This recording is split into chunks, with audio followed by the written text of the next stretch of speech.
मेरे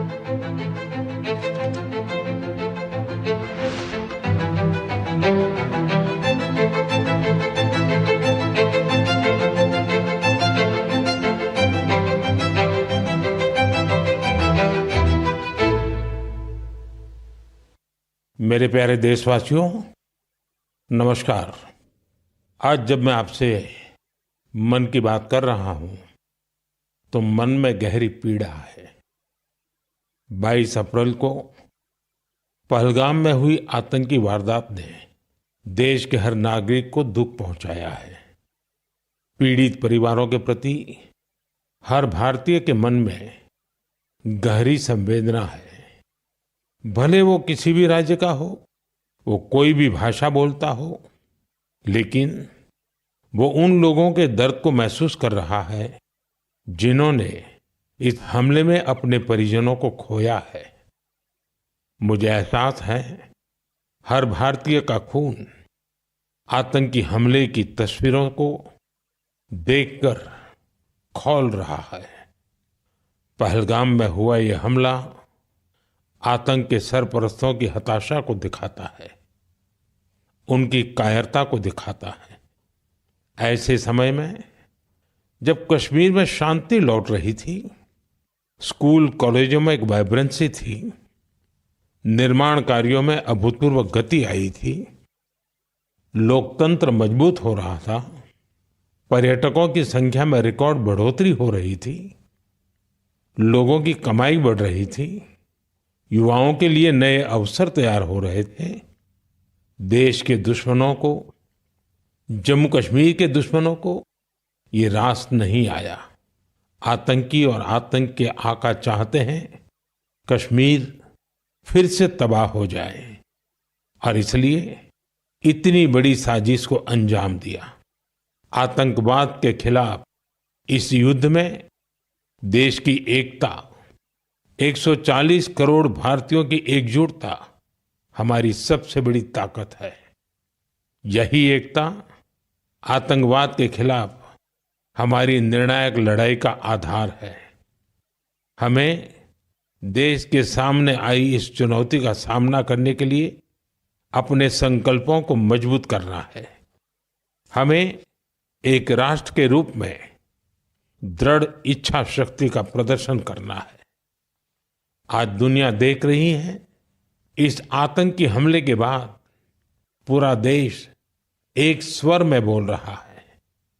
साथियों, भारत के हम लोगों में जो आक्रोश है, वो आक्रोश पूरी दुनिया में है। इस आतंकी हमले के बाद लगातार दुनिया भर से संवेदनाएं आ रही हैं। मुझे भी ग्लोबल लीडर्स ने फोन किए हैं, पत्र लिखे हैं, संदेश भेजे हैं। इस जघन्य तरीके से किए गए आतंकी हमले की सबने कठोर निंदा की है। उन्होंने मृतकों के परिवारजनों के प्रति संवेदनाएं प्रकट की है। पूरा विश्व आतंकवाद के खिलाफ हमारी लड़ाई में, 100 के खिलाफ हमारी लड़ाई में 140 करोड़ भारतीयों के साथ खड़ा है। मैं पीड़ित परिवारों को फिर भरोसा देता हूं, उन्हें न्याय मिलेगा, न्याय मिलकर रहेगा। इस हमले के दोषियों और साजिश रचने वालों को कठोरतम जवाब दिया जाएगा। साथियों, 2 दिन पहले हमने देश के महान वैज्ञानिक डॉक्टर के कस्तूरीरंगन जी को खो दिया है। जब भी कस्तूरीरंगन जी से मुलाकात हुई, हम भारत के युवाओं के टैलेंट, आधुनिक शिक्षा, स्पेस साइंस, ऐसे विषयों पर काफी चर्चा करते थे। विज्ञान, शिक्षा और भारत के अंतरिक्ष कार्यक्रम को नई ऊंचाई देने में उनके योगदान को हमेशा याद किया जाएगा। उनके नेतृत्व में इसरो को एक नई पहचान मिली। उनके मार्गदर्शन में जो स्पेस प्रोग्राम आगे बढ़े, उससे भारत के प्रयासों को ग्लोबल मान्यता मिली। आज भारत जिन सैटेलाइट्स का उपयोग करता है, उनमें से कई डॉक्टर कस्तूरीरंगन की देखरेख में ही लॉन्च की गई थी। उनके व्यक्तित्व की एक और बात बहुत खास थी, जिससे युवा पीढ़ी उनसे सीख सकती हैं। उन्होंने हमेशा इनोवेशन को महत्व दिया। कुछ नया सीखने, जानने और नया करने का विजन बहुत प्रेरित करने वाला है। डॉक्टर के कस्तूरीरंगन जी ने देश की नई राष्ट्रीय शिक्षा नीति तैयार करने में भी बहुत बड़ी भूमिका निभाई थी। डॉक्टर कस्तूरीरंगन 21वीं सदी की आधुनिक जरूरतों के मुताबिक फॉरवर्ड लुकिंग एजुकेशन का विचार लेकर आए थे। देश की निस्वार्थ सेवा और राष्ट्र निर्माण में उनके योगदान को हमेशा याद किया जाएगा। मैं डॉक्टर के कस्तूरीरंगन जी को विनम्र भाव से श्रद्धांजलि अर्पित करता हूं। मेरे प्यारे देशवासियों, इसी महीने अप्रैल में आर्यभट्ट सैटेलाइट की लॉन्चिंग के 50 वर्ष पूरे हुए हैं। आज जब हम पीछे मुड़कर देखते हैं, 50 वर्षों की इस यात्रा को याद करते हैं, तो लगता है हमने कितनी लंबी दूरी तय की है। अंतरिक्ष में भारत के सपनों की ये उड़ान एक समय केवल हौसलों से शुरू हुई थी। राष्ट्र के लिए कुछ कर गुजरने का जज्बा पाले कुछ युवा वैज्ञानिक, उनके पास न तो आज जैसे आधुनिक संसाधन थे, न ही दुनिया की टेक्नोलॉजी तक वैसी पहुंच थी। अगर कुछ था तो वो था प्रतिभा, लगन, मेहनत और देश के लिए कुछ करने का जज्बा।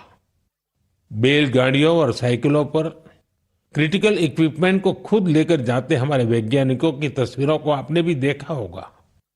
उसी लगन और राष्ट्र सेवा की भावना का नतीजा है कि आज इतना कुछ बदल गया है। आज भारत एक ग्लोबल स्पेस पावर बन चुका है। हमने एक साथ 104 सैटेलाइट का लॉन्च करके रिकॉर्ड बनाया है। हम चंद्रमा के साउथ पोल पर पहुंचने वाले पहले देश बने हैं। भारत ने मार्स ऑर्बिटर मिशन लॉन्च किया है और हम आदित्य L1 मिशन के जरिए सूरज के काफी करीब तक पहुंचे हैं।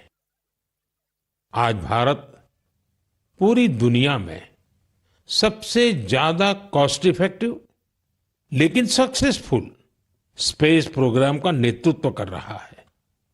दुनिया के कई देश अपनी सैटेलाइट्स और स्पेस मिशन के लिए इसरो की मदद लेते हैं। साथियों, हम जब इसरो द्वारा किसी सैटेलाइट का लॉन्च देखते हैं तो हम गर्व से भर जाते हैं। ऐसी ही अनुभूति मुझे तब हुई जब मैं 2014 में PSLV C-23 की लॉन्चिंग का साक्षी बना था। 2019 में चंद्रयान-2 की लैंडिंग के दौरान भी मैं बेंगलुरु के इसरो सेंटर में मौजूद था। उस समय चंद्रयान को वो अपेक्षित सफलता नहीं मिली थी। तब वैज्ञानिकों के लिए वो बहुत मुश्किल घड़ी थी, लेकिन मैं अपनी आंखों से वैज्ञानिकों के धैर्य और कुछ कर गुजरने का जज्बा भी देख रहा था। और कुछ साल बाद पूरी दुनिया ने भी देखा कैसे उन्हीं वैज्ञानिकों ने चंद्रयान-3 को सफल करके दिखाया। साथियों, अब भारत ने अपने स्पेस सेक्टर को प्राइवेट सेक्टर के लिए भी ओपन कर दिया है। आज बहुत से युवा स्पेस स्टार्टअप में नए झंडे लहरा रहे हैं। 10 साल पहले इस क्षेत्र में सिर्फ एक कंपनी थी, लेकिन आज देश में 325 से ज्यादा स्पेस स्टार्टअप काम कर रहे हैं। आने वाला समय स्पेस में बहुत सारी नई संभावनाएं लेकर आ रहा है। भारत नई ऊंचाइयों को छूने वाला है। देश गगनयान, स्पेडेक्स और चंद्रयान-4 जैसे कई अहम मिशन की तैयारियों में जुटा है। हम वीनस ऑर्बिटर मिशन और मार्स लैंडर मिशन पर भी काम कर रहे हैं। हमारे स्पेस साइंटिस्ट अपने इनोवेशन से देशवासियों को नए गर्व से भरने वाले हैं। साथियों, पिछले महीने म्यांमार में आए भूकंप की खौफनाक तस्वीरें आपने जरूर देखी होगी। भूकंप से वहां बहुत बड़ी तबाही आई। मलबे में फंसे लोगों के लिए एक एक सांस, एक एक पल कीमती था। इसलिए भारत ने म्यांमार के हमारे भाई बहनों के लिए तुरंत ऑपरेशन ब्रह्मा शुरू किया। एयरफोर्स के एयरक्राफ्ट से लेकर नेवी के शिप्स तक म्यांमार की मदद के लिए रवाना हो गए। वहां भारतीय टीम ने एक फील्ड हॉस्पिटल तैयार किया। इंजीनियरों की एक टीम ने अहम इमारतों और इंफ्रास्ट्रक्चर्स को हुए नुकसान का आकलन करने में मदद की। भारतीय टीम ने वहां कंबल, टेंट, स्लीपिंग बैग, दवाइयां, खाने पीने के सामान के साथ ही और भी बहुत सारी चीजों की सप्लाई की। इस दौरान भारतीय टीम को वहां के लोगों से बहुत सारी तारीफ भी मिली।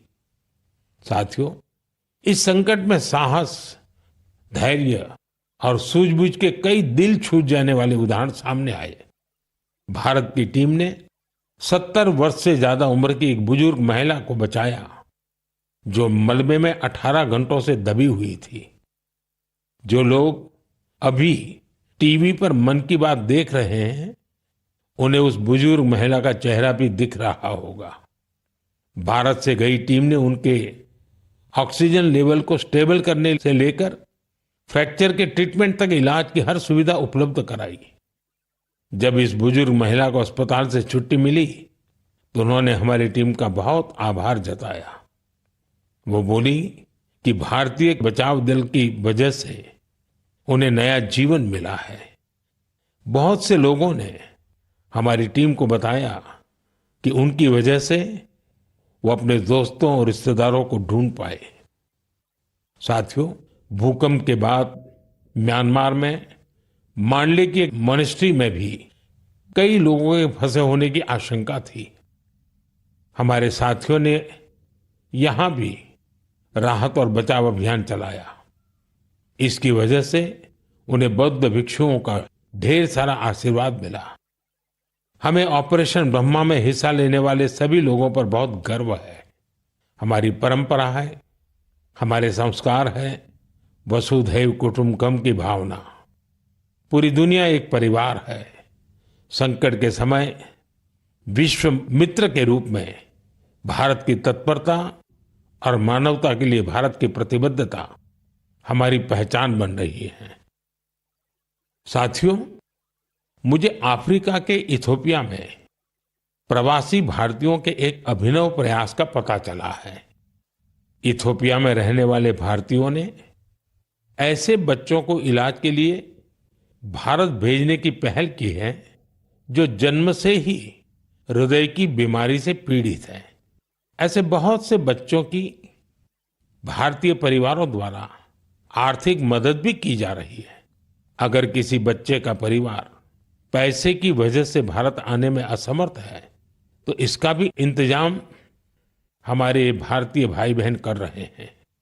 कोशिश ये है कि गंभीर बीमारी से जूझ रहे इथियोपिया के हर जरूरतमंद बच्चे को बेहतर इलाज मिले।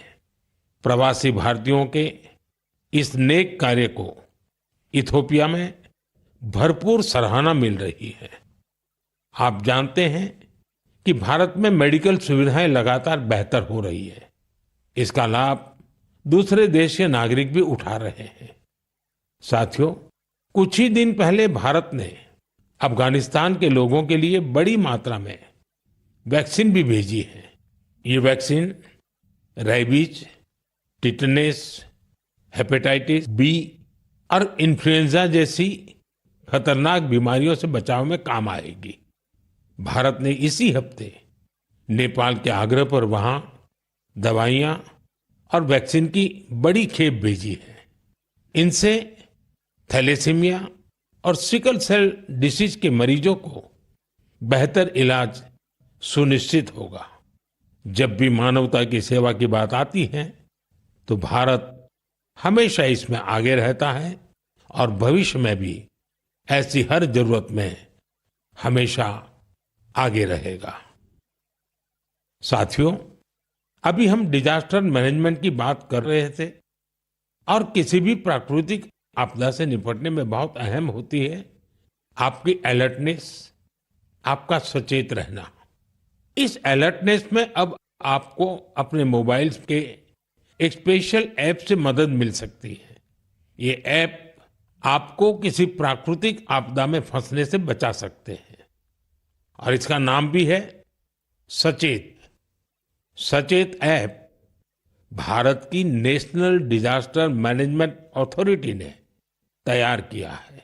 बाढ़, साइक्लोन, लैंडस्लाइड, सुनामी, जंगलों की आग, हिमस्खलन, आंधी, तूफान या फिर बिजली गिरने जैसी आपदाएं हो, सचेत ऐप आपको हर प्रकार से इन्फॉर्म और प्रोटेक्टेड रखने का प्रयास करता है। इस ऐप के माध्यम से आप मौसम विभाग से जुड़े अपडेट्स प्राप्त कर सकते हैं। खास बात यह है कि सचेत ऐप क्षेत्रीय भाषाओं में भी कई सारी जानकारियां उपलब्ध कराता है। इस ऐप का आप भी फायदा उठाएं और अपने अनुभव हमसे जरूर साझा करें। मेरे प्यारे देशवासियों, आज हम पूरी दुनिया में भारत के टैलेंट की तारीफ होते देखते हैं। भारत के युवाओं ने भारत के प्रति दुनिया का नजरिया बदल दिया है और किसी भी देश के युवा की रुचि किस तरफ है, किधर है, उससे पता चलता है कि देश का भविष्य कैसा होगा। आज भारत का युवा साइंस, टेक्नोलॉजी और इनोवेशन की ओर बढ़ रहा है।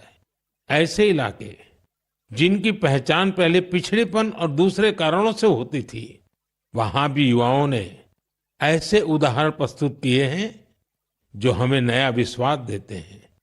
छत्तीसगढ़ के दंतेवाड़ा का विज्ञान केंद्र आजकल सबका ध्यान खींच रहा है।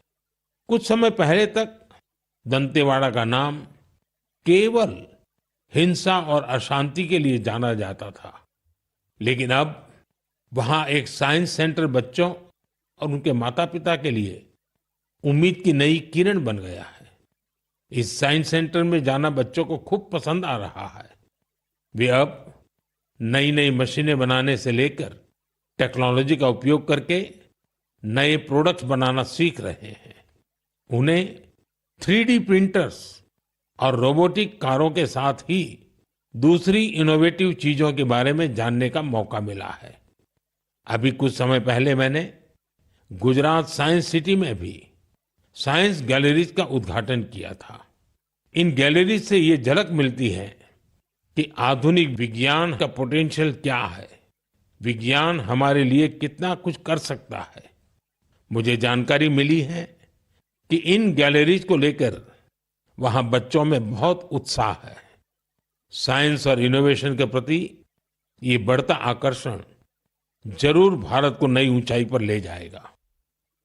मेरे प्यारे देशवासियों, हमारे देश की सबसे बड़ी ताकत हमारे 140 करोड़ नागरिक हैं। उनका सामर्थ्य है, उनकी इच्छा शक्ति है।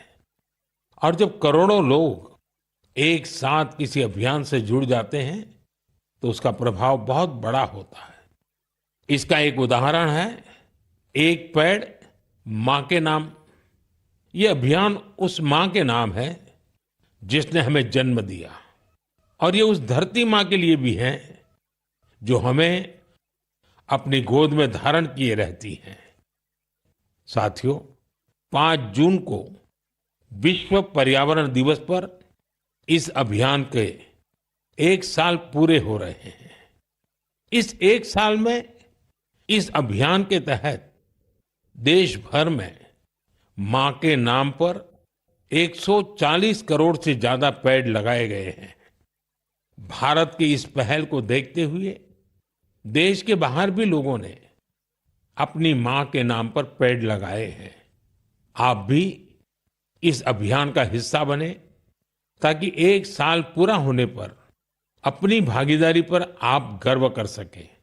साथियों, पेड़ों से शीतलता मिलती है, पेड़ों की छांव में गर्मी से राहत मिलती है, ये हम सब जानते हैं।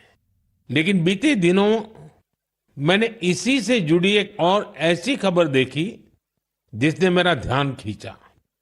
गुजरात के अहमदाबाद शहर में पिछले कुछ वर्षों में 70 लाख से ज्यादा पेड़ लगाए गए हैं। इन पेड़ों ने अहमदाबाद में ग्रीन एरिया काफी बढ़ा दिया है। इसके साथ साथ साबरमती नदी पर रिवरफ्रंट बनने से और कांकरिया झील जैसे कुछ झीलों के पुनर्निर्माण से यहाँ वाटर बॉडीज की संख्या भी बढ़ गई है। अब न्यूज रिपोर्ट्स कहती हैं कि बीते कुछ वर्षों में अहमदाबाद ग्लोबल वार्मिंग से लड़ाई लड़ने वाला प्रमुख शहरों में से एक हो गया है। इस बदलाव को, वातावरण में आई शीतलता को वहां के लोग भी महसूस कर रहे हैं। अहमदाबाद में लगे पेड़ वहां नई खुशहाली लाने की वजह बन रहे हैं। मेरा आप सबसे फिर आग्रह है कि धरती की सेहत ठीक रखने के लिए, क्लाइमेट चेंज की चुनौतियों से निपटने के लिए और अपने बच्चों का भविष्य सुरक्षित करने के लिए पेड़ जरूर लगाएं। एक पेड़ मां के नाम। साथियों, एक बड़ी पुरानी कहावत है, जहां चाह वहां राह। जब हम कुछ नया करने की ठान लेते हैं तो मंजिल भी जरूर मिलती है। आपने पहाड़ों में उगने वाले सेब तो खूब खाए होंगे, लेकिन अगर मैं पूछूं कि क्या आपने कर्नाटका के सेब का स्वाद चाखा है, तो आप हैरान हो जाएंगे। आमतौर पर हम समझते हैं कि सेब की पैदावार पहाड़ों में ही होती है, लेकिन कर्नाटका के बागलकोट में रहने वाले श्री शैल तेली जी ने मैदानों में सेब उगा दिया है। उनके कुलाली गांव में 35 डिग्री से ज्यादा तापमान में भी सेब के पेड़ फल देने लगे। दरअसल श्रीशैल तेली को खेती का शौक था, तो उन्होंने सेब की खेती को भी आजमाने की कोशिश की और उन्हें इसमें सफलता भी मिल गई। आज उनके लगाए सेब के पेड़ों पर काफी मात्रा में सेब उगते हैं, जिसे बेचने से उन्हें अच्छी कमाई भी हो रही है। साथियों, अब जब सेबों की चर्चा हो रही है तो आपने किन्नौरी सेब का नाम जरूर सुना होगा। सेब के लिए मशहूर किन्नौर में केसर का उत्पादन होने लगा है। आमतौर पर हिमाचल में केसर की खेती कम ही होती थी, लेकिन अब किन्नौर की खूबसूरत सांगला घाटी में भी केसर की खेती होने लगी। ऐसा ही एक उदाहरण केरला के वायनाड का है। यहां भी केसर उगाने में सफलता मिली और वायनाड में ये केसर किसी खेत या मिट्टी में नहीं, बल्कि एरोपोनिक्स टेक्निक से उगाए जा रहे हैं। कुछ ऐसा ही हैरत भरा काम लीची की पैदावार के साथ हुआ है। हम तो सुनते आ रहे थे कि लीची बिहार, पश्चिम बंगाल या झारखंड में उगती है, लेकिन अब लीची का उत्पादन दक्षिण भारत और राजस्थान में भी हो रहा है। तमिलनाडु के थिरुविरा अरासू कॉफी की खेती करते थे। कोडाईकनाल में उन्होंने लीची के पेड़ लगाए और उनकी 7 साल की मेहनत के बाद अब उन पेड़ों पर फल आने लगे। लीची उगाने में मिली सफलता ने आसपास के दूसरे किसानों को भी प्रेरित किया है। राजस्थान में जितेंद्र सिंह राणावत को लीची उगाने में सफलता मिली है। ये सभी उदाहरण बहुत प्रेरित करने वाले हैं। अगर हम कुछ नया करने का इरादा कर ले और मुश्किलों के बावजूद डटे रहें, तो असंभव को भी संभव किया जा सकता है। मेरे प्यारे देशवासियों, आज अप्रैल का आखिरी रविवार है। कुछ ही दिनों में मई का महीना शुरू हो रहा है। मैं आपको आज से करीब 108 साल पहले लेकर चलता हूं। साल 1917, अप्रैल और मई के यही 2 महीने देश में आजादी की एक अनोखी लड़ाई लड़ी जा रही थी। अंग्रेजों के अत्याचार उफान पर थे। गरीबों, वंचितों और किसानों का शोषण अमानवीय स्तर को भी पार कर चुका था। बिहार की उपजाऊ धरती पर ये अंग्रेज किसानों को नील की खेती के लिए मजबूर कर रहे थे। नील की खेती से किसानों के खेत बंजर हो रहे थे, लेकिन अंग्रेजी हुकूमत को इससे कोई मतलब नहीं था। ऐसे हालात में 1917 में गांधी जी बिहार के चंपारण पहुंचे हैं। किसानों ने गांधी जी को बताया, हमारी जमीन मर रही है, खाने के लिए अनाज नहीं मिल रहा है। लाखों किसानों की उस पीड़ा से गांधी जी के मन में एक संकल्प उठा। वहीं से चंपारण का ऐतिहासिक सत्याग्रह शुरू हुआ। चंपारण सत्याग्रह ये बापू द्वारा भारत में पहला बड़ा प्रयोग था। बापू के सत्याग्रह से पूरी अंग्रेज हुकूमत हिल गई। अंग्रेजों को नील की खेती के लिए किसानों को मजबूर करने वाले कानून को स्थगित करना पड़ा। एक ऐसी जीत थी जिसने आजादी की लड़ाई में नया विश्वास फूंका।